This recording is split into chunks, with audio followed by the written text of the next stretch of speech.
you have the ultimate corruption happening. Like, we funded the research and creation of a coronavirus which locked down the world and destroyed millions and millions of people's lives. We did that. And now a whistleblower is coming out to explain how it was covered up at the time. Not a single Democratic senator stayed to listen to the testimony. Why?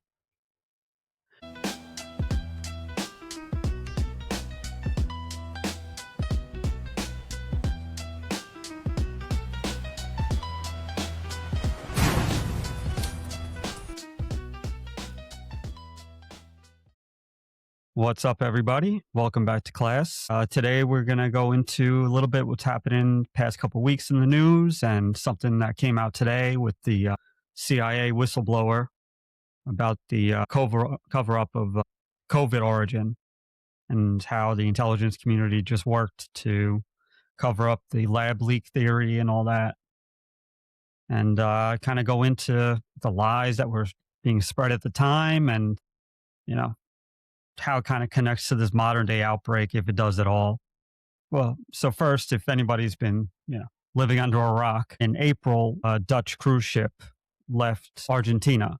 It was had like 150 or so passengers and 20 crew members, something like that. By early May, there was a cluster of the hantavirus spreading on the ship, and they kind of just quarantined it for a little while. There was about, I think, 8 to 11 cases confirmed on the ship, or 6 confirmed, and then, the others were suspected. And 3 people, unfortunately, did die. Then they tested in the lab, and it was the Andes strain, which is significant, of the hantavirus. So the Andes strain is the only known strain that can be spread from human to human contact. All the other hantaviruses are spread through rodents. The ship then went to the Canary Islands, and then the passengers are kind of being sent back to their home countries to be quarantined and stuff like that. Everybody's kind of getting nervous. They have the PTSD from COVID. But there really isn't much risk of this hantavirus becoming any sort of pandemic or widespread thing. It is the Andes version, so there is a chance for human to human spread, but it's not like not like the other respiratory illnesses. It's not like the flu. It's not like COVID. It's not like coronaviruses in general. It can only be spread, even this Andes one, through prolonged interaction and touch and stuff like that. It's not just airborne. The hantavirus really is just mainly in rodents, and it's spread through the urine of rats, or their saliva and their poop, and then kind of just gets kicked up into the air, and then that's how you'll get it. It has to attach to a particle. It's not airborne itself. There was an outbreak in Argentina in 2018, but that again was contained quickly. And another reason why it has really no shot is because of how serious of an illness it actually is. It's not like COVID where, like me personally, the first time I got it, I thought it was a hangover for the first day. I went out Saturday night, I partied a little too hard. Sunday, I was in bed all day. And then Monday, I woke up still feeling like crap. And it was like, maybe this isn't just a hangover. And then finally, Monday night, when I kind of still couldn't kick just the crappy feeling, is when I got the test and came back positive. But, this is a serious illness. Like, you are in bed and it has a 40% fatality rate too. So you're stuck in bed and almost half the chance you're going to die. So it doesn't have the opportunity to spread widely like that to the public. There's these flare-ups where it spreads immediately to anybody in close proximity, and then it dies out quickly. You have to kind of contain it, obviously. But yeah, again, even the CDC and the WHO and all these, for however much it's worth, their opinions now, they're already saying, it's not going to be another pandemic. But biologically, it cannot happen. Just everybody has to be who was on the ship just has to be quarantined and monitored. And after a few weeks, they're either going to have it and they're going to be stuck in quarantine, or they'll be let go and it's going to be done. But again, we all have that PTSD from COVID era, and you know we're all scared of another lockdown. But in other news with COVID, today was the testimony from a CIA whistleblower who. Give me one second. Sorry, there was a whistleblower testimony today. He was a from the CIA, and kind of spoke about how the intelligence community and Fauci and the NIH and all them kind of covered up the origins. So this whistleblower's his name is James Erdman III, and he's worked over 20 years as a senior operations officer for the CIA. CIA trying to tried to stop him from testifying, but he came out today and heroically went against them and kind of talked about some of the real time incidents that were going on during COVID. So he said that as early as 2020 through 21, the CIA assessed that, the lab leak was the most likely origin of COVID, from the Wuhan Institute of Virology. They had like internal votes and like it was like 5-1 or 7-6, like, that votes that what they believe was the most likely after getting all the other intelligence. And, you got that 7-6 one because of Fauci, Anthony Fauci directly influenced the process, trying to cover it up. He was just feeding the intelligence community these like curated lists of experts who to talk to, and they were just all biased and just kind of was confirming what he said. They all were basically all of them were tied to NIH funding or to the Wuhan Institute, and again, that's NIH funded. Um, he had Erdman had a quote from it, which I'll say here is Dr. Fauci's role in the cover up was intentional. So, while everybody was hyping this guy up to be, the savior of the country, this and that, I, at the time, I'll pat myself on the back. I never liked Fauci. I never liked the COVID lockdowns. I was against it from the start, and I was right. But there was just a concerted effort by all these agencies to, shut down this intelligence. You can't even call it a theory. That's where it came from. There was a law passed in 2023 to declassify all this information, and the Biden administration just, there was thousands of pages. They released a few of them and just heavily redacted everything. And, the CIA was working to cover it up, the NIH, NIAID, which is Fauci's that's where he was at. The National Institute of Allergy and something else, I forget. But the NIAID is who funded the Wuhan lab and their gain of function research. It's the National Institute of Allergy and Infectious Diseases. So they funded EcoHealth Alliance, which is like an NGO, a non-government organization, but they're basically just a way for all these government agencies to operate outside of the parameters that they are allowed to. So they fund these NGOs who then do what the government organizations or agencies want to do. It's kind of like, USAID, what's the other one? The National Endowment for Democracy, all these other ones, they're just extra limbs of the government agencies. And, you know, they operate outside the scope of the government. So they were given a grant of millions. EcoHealth received millions and millions from NIAID, just to show you like the kind of Russian nesting doll that it is. So you have HHS, Health and Human Services. Part of that is the National Institute of Health, which is the NIH. Part of the NIH is the NIAID, National Institute of Allergy and Infectious Diseases, who then funds EcoHealth Alliance, which is an NGO, who then sends millions and millions of dollars from the grant money that they receive to the Wuhan Institute of Virology for bat and coronavirus research. And then including in this funding was gain of function studies, which are like genetically modifying viruses and diseases to operate in a way which they don't naturally.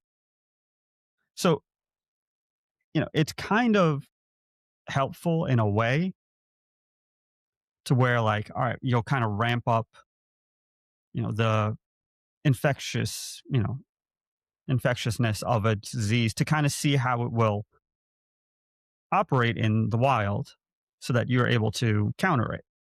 In theory, that's good.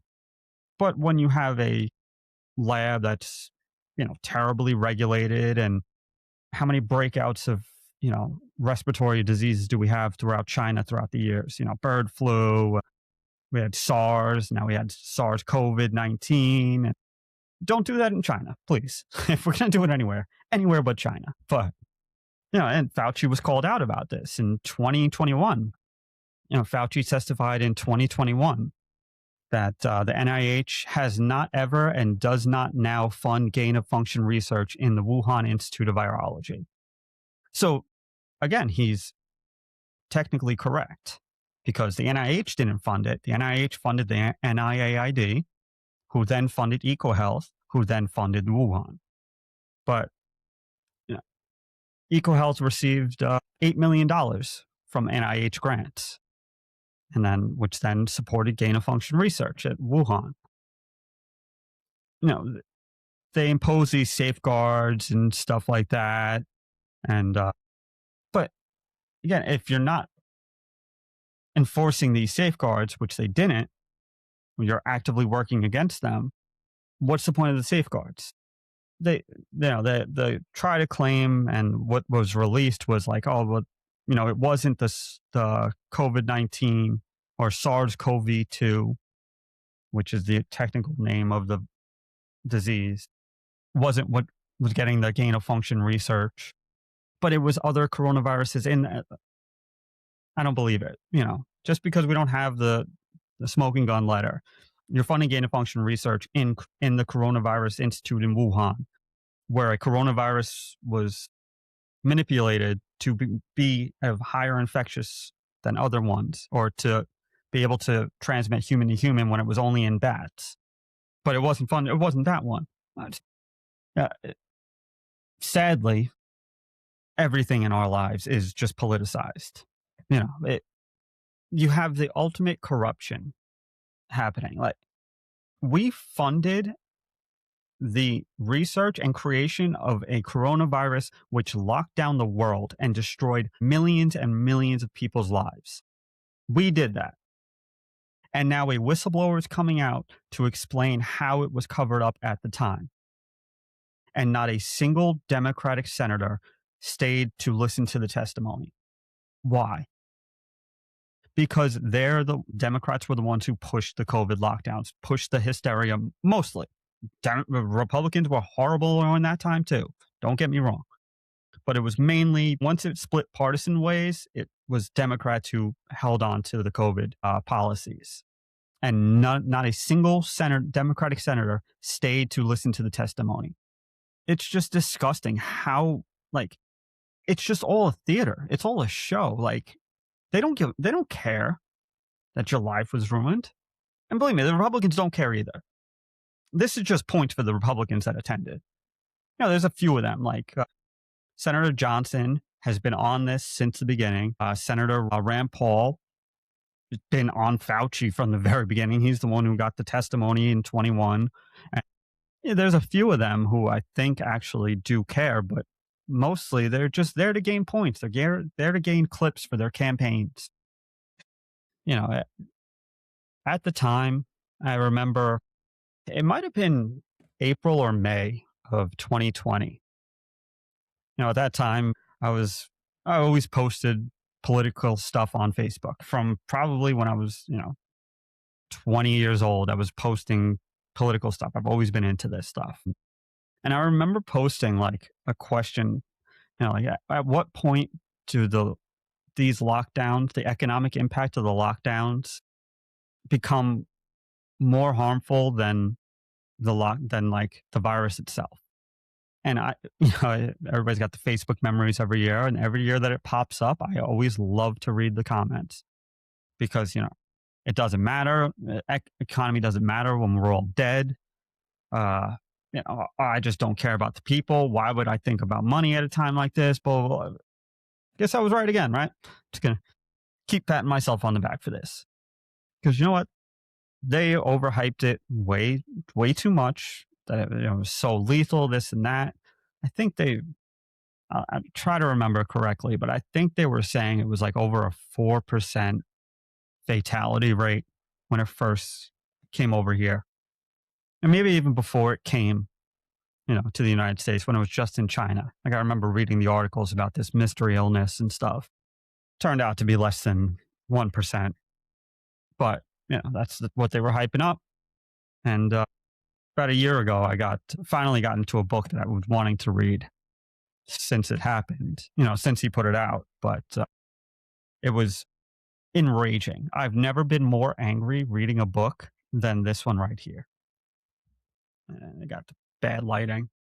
Than this one right here. Diary of a Psychosis by Tom Woods. And it's literally nothing but his daily blog posts. It's a blog posts, a blog online, and he does a lot of other things. He's from the Libertarian Institute, which I can't recommend more any book from the Libertarian Institute. They put out the greatest nonfiction work, and all it is just his daily blog posts in real time during COVID, and just how insane all of the policies were, all these lockdowns. Like at the time it was known, like all you had to do was just kind of read, but everybody was so hysterical from the fear that they just pushed on it. Like this is day to day. Like just look, April 17th, 2020, Fauci the liar. It's just April 21st, 2020. Like, so these are just in real time blog posts, and he posts studies and graphs and everything. He even posts tweets. But I cannot recommend this book enough because it just really opened your eyes to how they just ignore any real science, anything that like works to anything that goes against their agenda. It doesn't matter if it makes sense or not. His core question basically was like, did any of this do any good? And he has the contemporaneous charts and the data and all of that. And the answer is no. Lockdowns, mask mandates showed zero measurable benefit once you adjusted for like age and demographics. So the major things that you should adjust for, once they're done, they've made no difference. You have Florida, Texas, Georgia. They opened up either early or barely locked down at all. He went into like Sweden and Japan, that places that like, countries that just never locked down. And then you compare them to California, New York. And, again, it was just, if you adjusted for age, there didn't seem to be any difference in the health outcomes between the states and the countries that locked down versus those who didn't. Demographically identical populations with different policies were having the same exact results. If any of this did any good, that should not have happened. And it did happen consistently. you know, there was all these failed predictions. Like you said, oh, everybody's gonna be dead. You're gonna kill grandma. You're gonna do this. You're gonna do that. Um, he has one post in here where he goes to Georgia in April of 2020. He's from Florida, but I guess he went to go visit Georgia, you know, and they had just reopened bars and restaurants, I believe. And there was one article they wrote about it that's called it a quote experiment in human sacrifice. Again, it's just the hysteria. And when he went there, it was just normal life. There was no catastrophe, nothing. Sweden was the pariah state of the world, of the European Union, all that. And the outcomes were exactly the same as every other country. It was the Imperial College. I forget the guy's name, but, some British, you know, s- scientist, he predicted millions and millions of deaths. Like it was going to be like the Black Death, almost to that level. And, when that didn't happen, we'll just move on. And there was people at the time who were saying that this is bad. Like this is not going to help. These are hurting us more than they're helping. The best example is it's called the Great Barrington Declaration, and it's written by three top epidemiologists at the time. You have Dr. Jay Bhattacharya, who is now, I forget what position he holds, but he's in the cabinet now, which is one of the best things that came out of this administration. He was at Stanford. You had Dr. Sunetra Gupta from Oxford, and you had Dr. Martin Kulldorff from Harvard, and they authored this Great Barrington Declaration. And just kind of go over it. It was in October of 2020. So again, in real time, this stuff came out from the tops of their field, epidemiologists.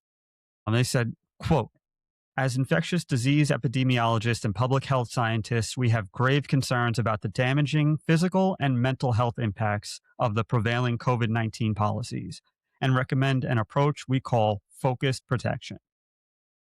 End quote. And which is what you should do. You quarantine the sick and the vulnerable. You don't quarantine the world. This was the craziest experiment I've ever seen in my life.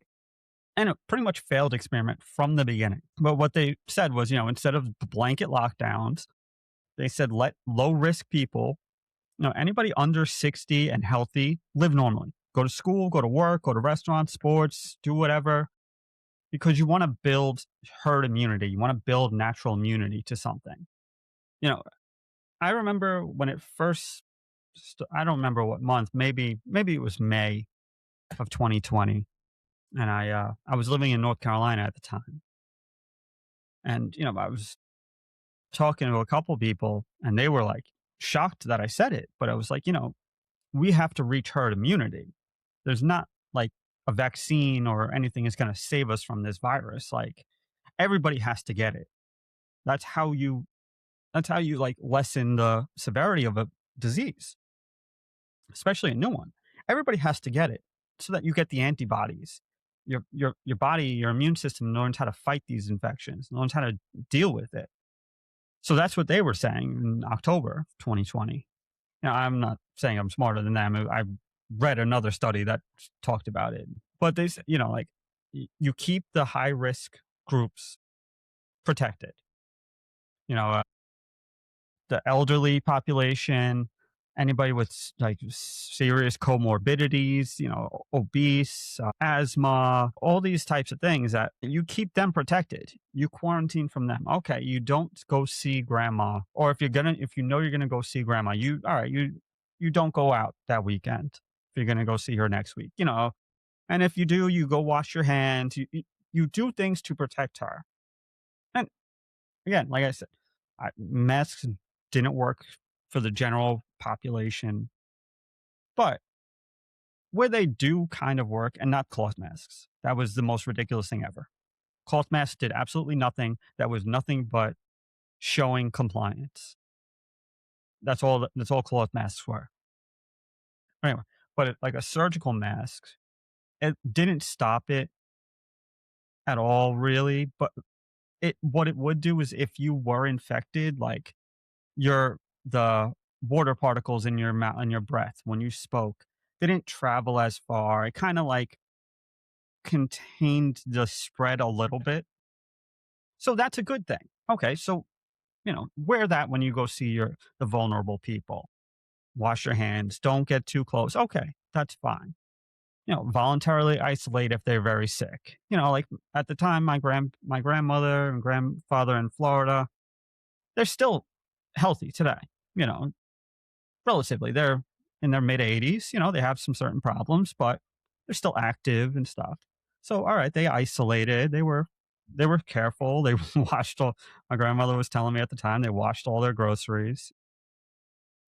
Little side note, but I just remember talking to her maybe right when lockdown started, maybe for Florida when they started. It's just a typical Italian grandmother where, talking about like, oh, she's going to get groceries, whatever it was. And she goes, I got a pantry full of pasta. We'll be fine. We'll eat for months. So, yeah, she wasn't going crazy. She was being smart. She was being vigilant. She is older. So you don't go out as much at the time. That's what should have been done. The core argument for the focus protection from the Great Barrington Declaration was like it's the most compassionate approach because you don't want to get spread it to these vulnerable people, but you also need to reach that herd immunity. So allow those people, under 60 who are healthy to spread it. Basically, everybody gets sick. It's kind of like when you were a kid with the chicken pox. Just spread it. You don't have to worry about it. But for whatever reason, they just fought against that. And I almost forgot this. Not only do they fight against the non-vulnerable population getting it, few governors actively, what I say is murdered their senior populations. Andrew Cuomo and Whitmer, especially Governor Whitmer in Michigan, those two should be put on trial for crimes against humanity because what they did was they forced nursing homes that received state funding to accept COVID patients into into their facilities so that hospitals wouldn't be overwhelmed.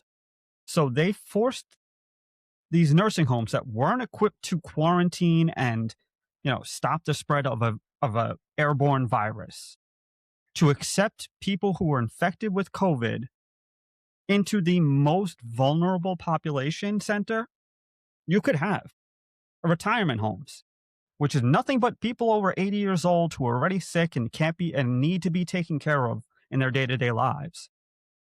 We're forced to take these people in. That is murder.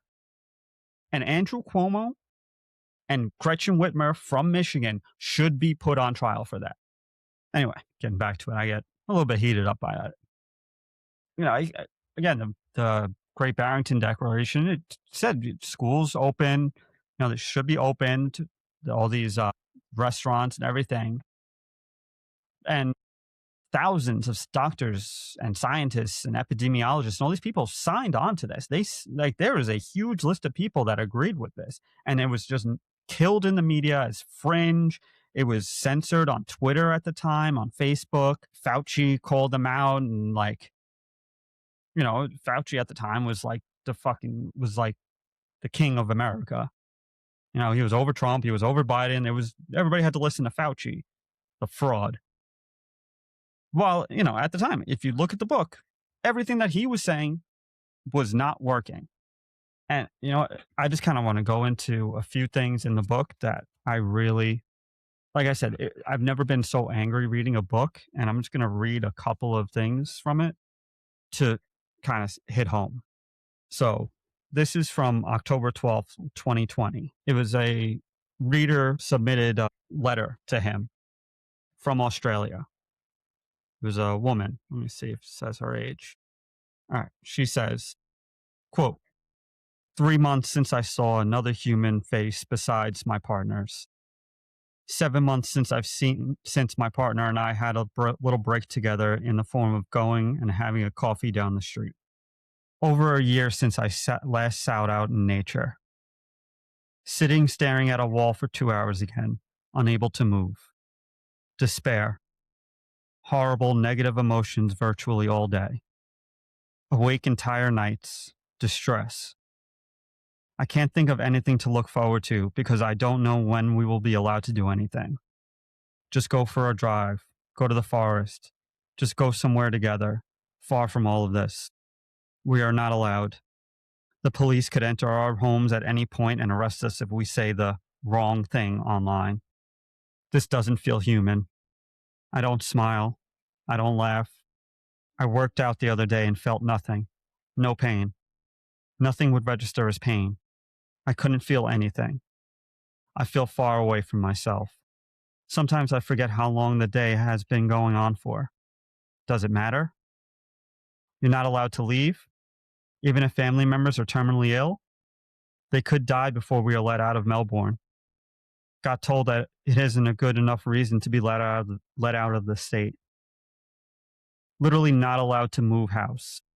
I think Western Australia is letting Victorians in now, but we can't get to the airport to fly out of here because the airport is more than 5 kilometers from our house.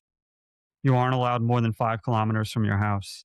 You aren't allowed to buy a takeaway coffee and sit out under a tree or on the ground anywhere that isn't your house. Inhuman. This isn't human. This isn't human. This isn't human. This isn't human. There is no empathy here. No price is too high. Suicide is not too great a price to pay.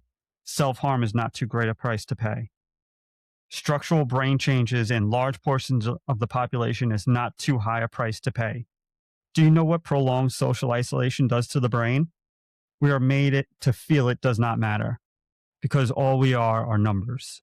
We are not people. We are the masses without a say, without a time period to look forward to when we can hug again.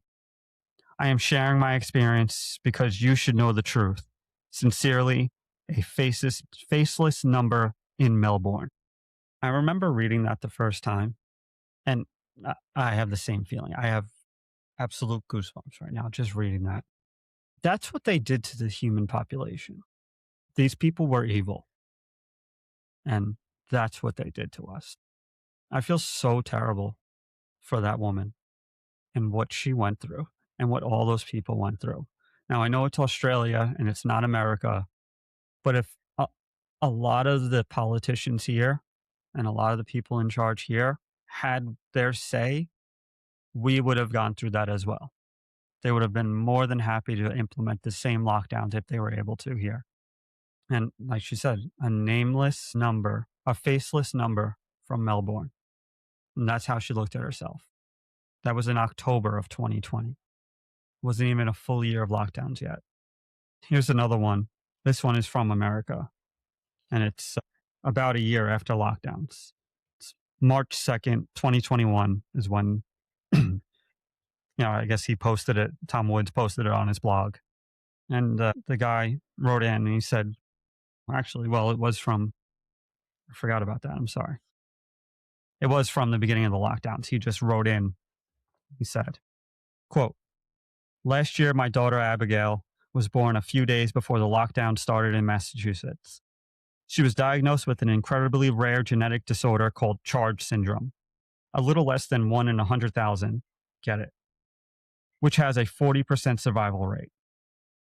Once the lockdowns kicked in, it was literally illegal for me and my wife to see or be by our preemie daughter, who was convulsing in painful, uncontrollable spasms for months and on the brink of death. Eventually, the lockdowns relaxed, so one of us could visit our daughter once daily for a generous 2 hours. I cannot put into words how traumatic it is to have a daily conversation with your wife about who gets to spend potentially the last day ever with your baby girl. Thankfully, she survived after multiple surgeries, but is blind. Compared to death, that is a blessing. However, developmental services for special needs children in Massachusetts have been deemed a, quote, non-essential service. We have been lucky to have secured some in-person OT visits with our daughter, but it has been criminally illegal in our state to have critical in-person visits with developmental specialists to help our daughter overcome challenges associated with her disabilities. She is months behind and will face permanent developmental delays because of the lockdown set forth by our lovely Republican governor.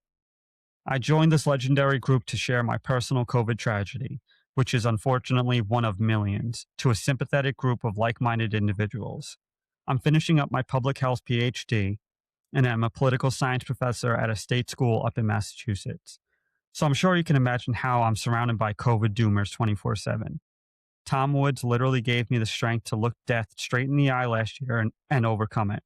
So I will be forever grateful. Can you imagine somebody sitting at a desk in a hospital saying you're not allowed to look and go see your baby as they are convulsing in pain on the brink of death?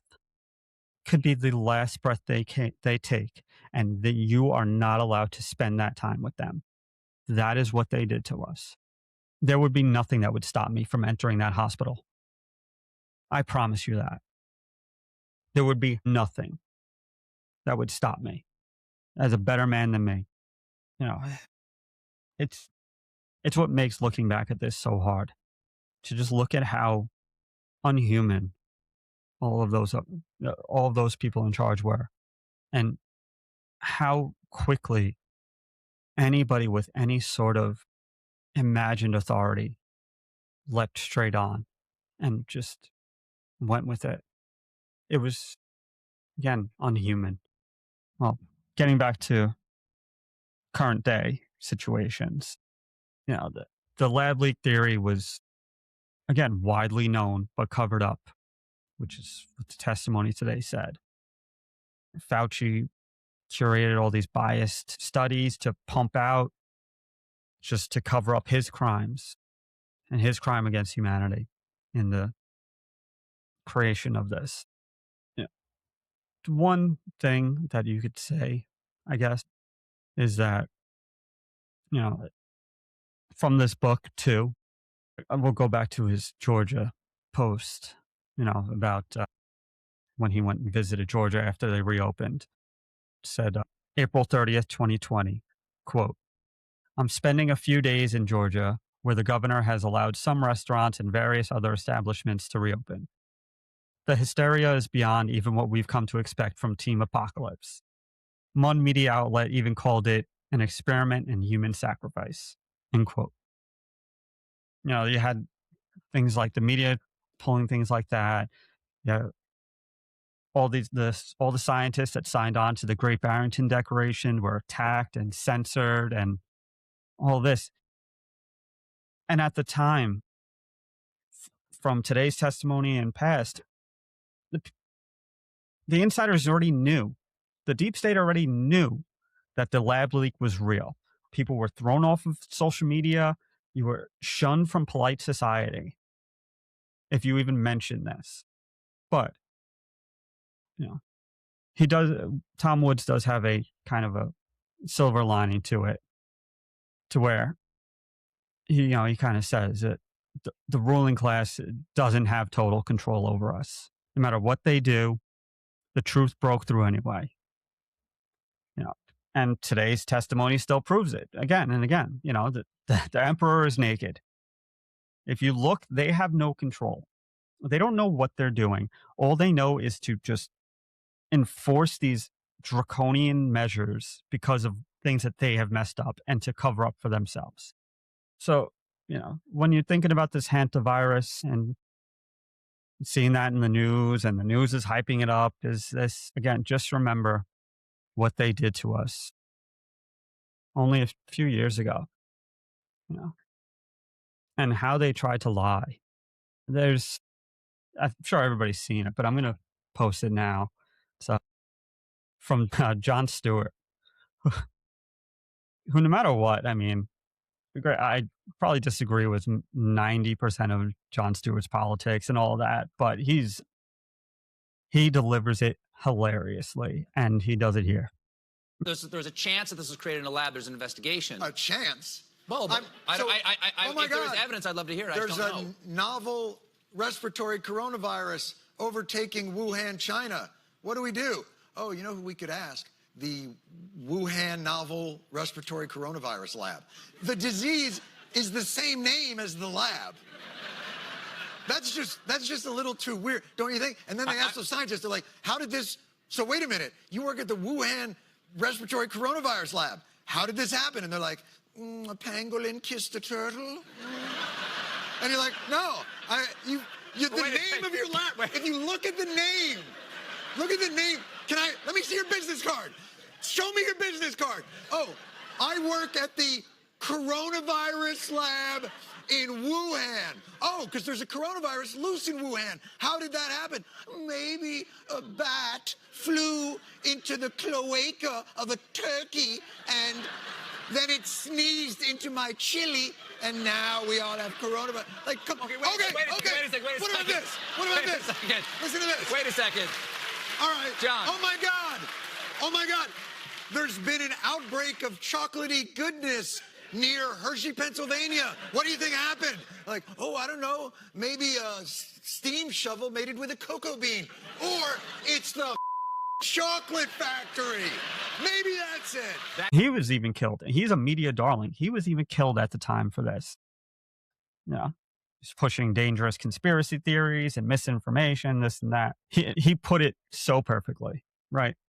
So anyway, when you're hearing about this hantavirus and all of that, just remember, they don't know what they're talking about. They're just there to sell you fear so that you'll keep watching them. Also, Fauci belongs in a gulag. That's it for class, everybody. Have a good day.